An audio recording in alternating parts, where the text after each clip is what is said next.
Entre moi et le quartier de David, c'est un vieil engagement. C'est un vieil engagement, un engagement très vieux qui date de plusieurs années et qui est aussi long que mon engagement politique dans notre région et dans notre commune.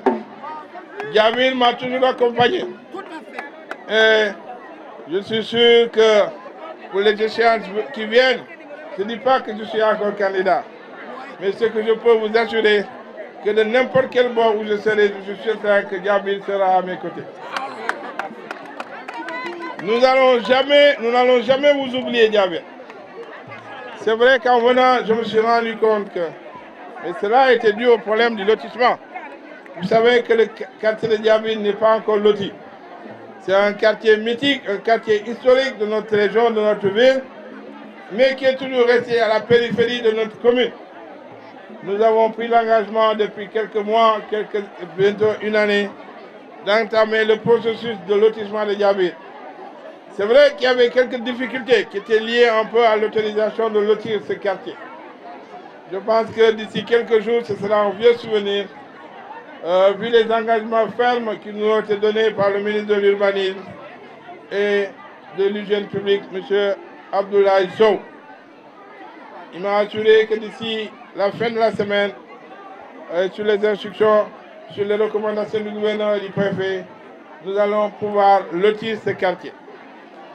Parce que l'ensemble des autorisations seront en notre possession, ce qui nous permettra de donner des lots à chacun. Mes recommandations, c'est vrai que nous avons mis en place une commission domaniale ici, dirigée par Ousmane Sagna, et l'ensemble des notables du quartier. Ce que je souhaite et ce que je recommande vivement, c'est que tous ceux qui avaient le droit historique, coutumier, ou tout à fait moralement, ceux qui habitaient ici, il faut les reloger. Il faut que tout le monde puisse avoir sa parcelle. Je ne veux pas qu'il y ait des difficultés ni des problèmes, d'où qu'ils viennent.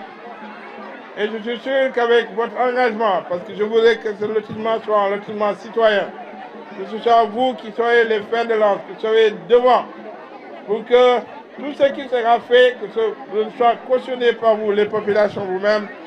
C'est vrai que le code des collectivités territoriales nous donne ce pouvoir de lotir, mais je voulais transférer au niveau des villages pour que vous puissiez faire de telle sorte qu'il n'y ait pas de difficulté. Que tous ceux qui avaient le droit à avoir un lot puissent l'avoir.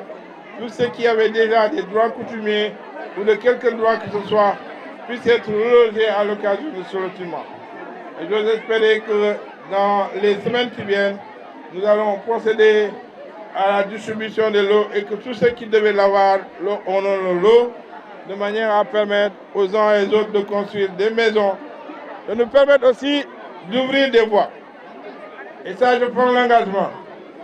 D'ici le mois de décembre, si les distributions de l'eau sont faites, nous allons intensifier le réseau d'éclairage public à Djamil. Nous allons amener plus encore de courant, mais aussi construire 2 voies qui vont désenclaver totalement le quartier de Djamil. Que ce soit par Lignane, mais aussi par l'université. Nous allons aussi ouvrir beaucoup de voies à l'intérieur du quartier de Djamil, mais aussi ajouter l'adduction d'eau et la densification du réseau d'éclairage public dans ce quartier, qui est un quartier d'avenir pour notre commune, qui est un quartier d'avenir de notre région, parce qu'il polarise beaucoup d'instituts, beaucoup d'universités, mais vous savez aussi que l'État, dans le cadre du déploiement des services de sécurité, va y construire un intérieur de police. Donc Djamil est un quartier phare de notre commune qui mérite beaucoup plus d'attention. Et je vous assure que dès après la fin du processus de lotissement, qui est le début de tout, nous allons massivement concentrer nos moyens au niveau de Djamil de manière à en faire un quartier phare de notre commune.